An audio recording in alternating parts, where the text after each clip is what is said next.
काँग्रेसचे प्रदेशाध्यक्ष हर्षवर्धन सपकाळ यांनी छत्रपती शिवाजी महाराज यांची तुलना टिपू सुलतान सोबत केली तेव्हा संजय राऊत आणि उभाटा गट गप्प होता। आता जितेंद्र आव्हाड यांनी विधानसभेमध्ये छत्रपती शिवाजी महाराजांबद्दल अपमानकारक वक्तव्य केलं, त्यानंतर देखील संजय राऊत आणि उभाटा गट गप्प बसलाय, मूग गिळून गप्प आहेत। खरं तर आज संजय राऊत यांनी या संपूर्ण प्रकरणामध्ये आवाज उठवायला पाहिजे होता, जितेंद्र आव्हाड यांचा निषेध करायला हवा होता। संजय राऊत यांना पत्रकारांनी प्रश्न विचारला, परंतु संजय राऊत यांनी या प्रश्नावर बोलणं टाळलं। छत्रपती शिवाजी महाराजांचा अपमान जितेंद्र आव्हाड यांच्याकडनं केला जातोय। मतांचं लांगुल चालन करण्यासाठी जितेंद्र आव्हाड वारंवार छत्रपती शिवाजी महाराजांबद्दल अपमानकारक वक्तव्य करतात। याआधी देखील औरंगजेब होता म्हणून छत्रपती शिवाजी महाराज होते अशा पद्धतीची मुक्ताफळं जितेंद्र आव्हाड यांनी उधळली, त्याही वेळेला संजय राऊत मूग गिळून गप्प होते। आणि आता जितेंद्र आव्हाड यांनी भर विधानसभेत छत्रपती शिवाजी महाराजांबद्दल अपमानकारक वक्तव्य केलं आणि याबद्दल पत्रकारांनी प्रश्न विचारला असता संजय राऊत यांनी बोलणं टाळलं। संजय राऊत यांची दात खिळी बसली। छत्रपती शिवाजी महाराजांचा अपमान अशाच पद्धतीनं सहन करत औरंग्याचा उदो उदो, अफजल खानाचा उदो उदो करण्याचं काम उभाटा गटाकडनं केलं जातंय। संजय राऊत मतांसाठी तुम्ही किती लांगुल चालन करणार याचं उत्तम उदाहरण आज बघायला मिळालं, परंतु महाराष्ट्रातील जनता सुज्ञ आहे। तुम्ही कितीही लांगुल चालन केलं तर जितेंद्र आव्हाड असतील, संजय राऊत असतील किंवा उद्धव ठाकरे असतील, उभाटा गट असेल, यांना महाराष्ट्र आणि छत्रपती शिवाजी महाराजांचे मावळे धडा शिकवल्याशिवाय राहणार नाहीत।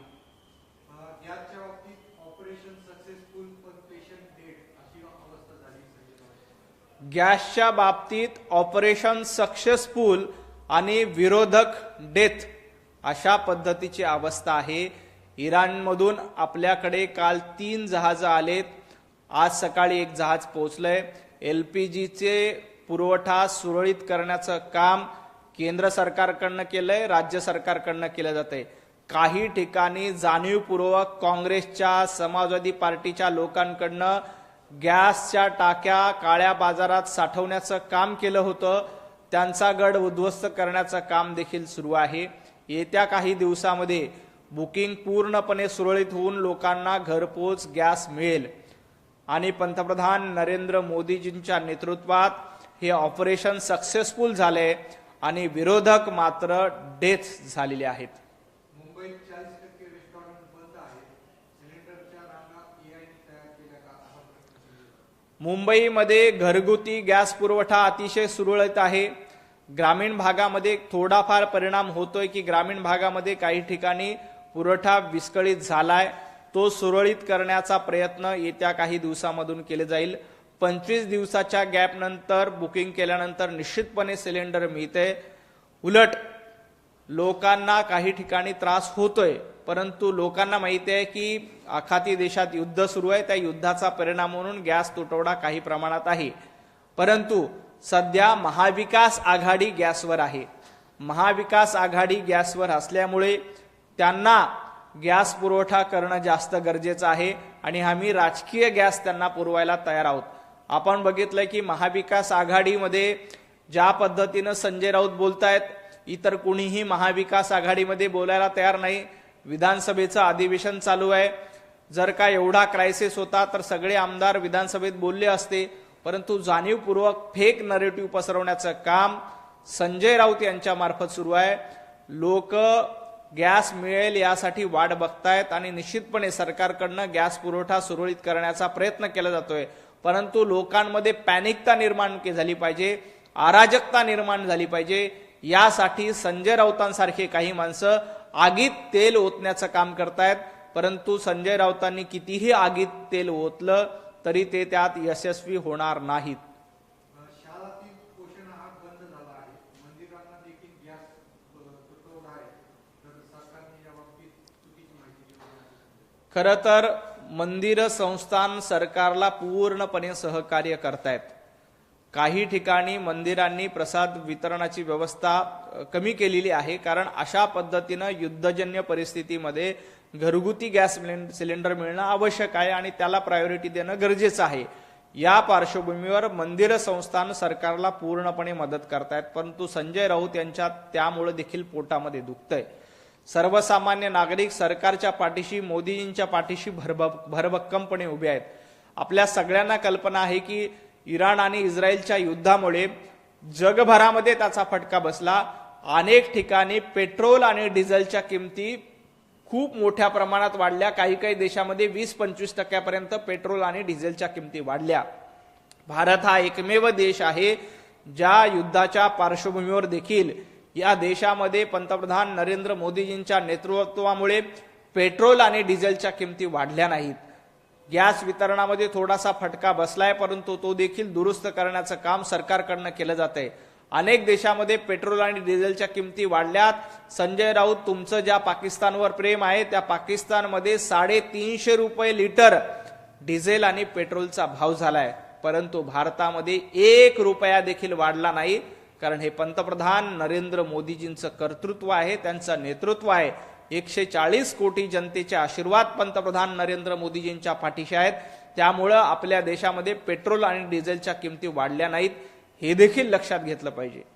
मराठवाडा व विदर्भात निधी वाटपात अन्याय होत आहे असं संजय राऊत. मराठवाडा आणि विदर्भावर सर्वाधिक अन्याय कधी झाला होता? तो काँग्रेसच्या काळात झाला होता. मराठवाडा विदर्भात सर्वाधिक अन्याय कधी झाला होता? तर जेव्हा महाविकास आघाडीचं सरकार होतं, उद्धवजी ठाकरे मुख्यमंत्री होते, तेव्हा मराठवाड्याला देखील दिली नव्हती, विदर्भाला ढुंकून देखील तुम्ही बघितलं नव्हतं. मराठवाडा आणि विदर्भाचे वैधानिक मंडळ गुंडाळून ठेवण्याचं काम उद्धवजी ठाकरे मुख्यमंत्री असताना केलं. आणि राहिला प्रश्न निधीच्या समान वाटपाचं, महाविकास आघाडीचं 2.5 वर्षाचं सरकार असताना भारतीय जनता पार्टीच्या 105 आमदाराला कवडीचाही निधी उद्धवजी ठाकरे यांनी मुख्यमंत्री असताना दिला नव्हता. संजय राऊत, तुम्हाला विस्मरण होत असेल तर मी आठवण करून देतो, 2.5 वर्ष महाविकास आघाडीचं सरकार असताना भारतीय जनता पार्टीच्या 105 आमदारांना तुम्ही दमडी देखील दिली नव्हती. उलट आमच्या 12 आमदारांचं असंविधानिकपणे निलंबन करण्याचं काम तुमच्या सरकारनं केलं होतं. जनता हे विसरलेली नाही. विधानसभा अध्यक्ष राजकीय दृष्टीने काम करतात. विधानसभा व लोकसभा अध्यक्ष यांनी निष्पक्ष असावं असं संजय राऊत. विधानसभा आणि लोकसभेचे अध्यक्ष निश्चितपणे निष्पक्ष आहेत, परंतु संजय राऊत, तुम्हाला कावीळ झाली आहे. तुम्हाला प्रत्येक ठिकाणी भारतीय जनता पार्टी देते, प्रत्येक ठिकाणी तुम्हाला भाजप दिसतंय. खरं तर विधानसभा अध्यक्षाचं निष्पक्षपणा काय होता हे महाविकास आघाडीच्या काळ बघितल्यावर आपल्याला लक्षात येतं. मी मगाशीच उल्लेख केला की भारतीय जनता पार्टीचे 12 आमदार विधानसभेतून भास्कर जाधव यांनी निलंबित केले होते, तेव्हा तुमचा निष्पक्ष कारभार कुठे गेला होता? भारतीय जनता पार्टीच्या आमदारांना 1.5 वर्षासाठी महाविकास आघाडीनं निलंबित केलं होतं, कारण नसताना निलंबित केलं होतं. तेव्हा संजय राऊत, तुम्हाला निपक्षपणा आठवला नव्हता का? तेव्हा तुमची दातखिळी का बसली होती? शिंदेच्या दौऱ्यावर बोलताना संजय राऊत म्हणाले की त्यांचं हायकमांड अमितजी शहा हे दिल्लीत आहेत म्हणून त्यांच्या दौऱ्याचा आक्षेप नाही. एकनाथजी शिंदे असतील, सुनेत्राताई पवार असतील, ह्या त्यांचा पक्ष चालवण्यासाठी सक्षम आहेत आणि समर्थ आहेत.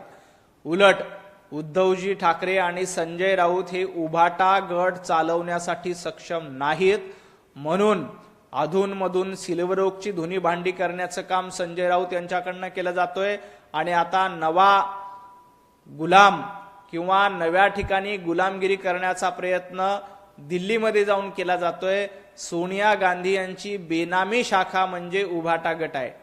राहुल गांधी यांची उपशाखा म्हणजे उभाटा गट आहे. सोनिया गांधी आणि राहुल गांधींची गुलामगिरी करण्यामध्ये ज्यांना धन्यता वाटते त्यांनी एकनाथजी शिंदे आणि सुनेत्राताई पवार यांच्यावर टीका करू नये. खरं तर गेल्या काही दिवसांपासून उभाटा गट ही सोनिया गांधींच्या इशाऱ्यावर चालणारा गट झालाय. राहुल गांधी सांगतील तोच अजेंडा पुढे चालवण्याचं काम संजय राऊत यांच्या मार्फत केला जातोय. त्यामुळं खऱ्या अर्थानं उभाटा गट हे सोनिया गांधींची आणि राहुल गांधींची बेनामी शाखा झाली आहे हे महाराष्ट्रातल्या जनतेनं पूर्त ओळखलंय. त्यामुळंच तुम्हाला घरी बसवण्याचं आवडतं काम महाराष्ट्रातल्या जनतेनं दिलंय हे संजय राऊत यांनी लक्षात ठेवावं.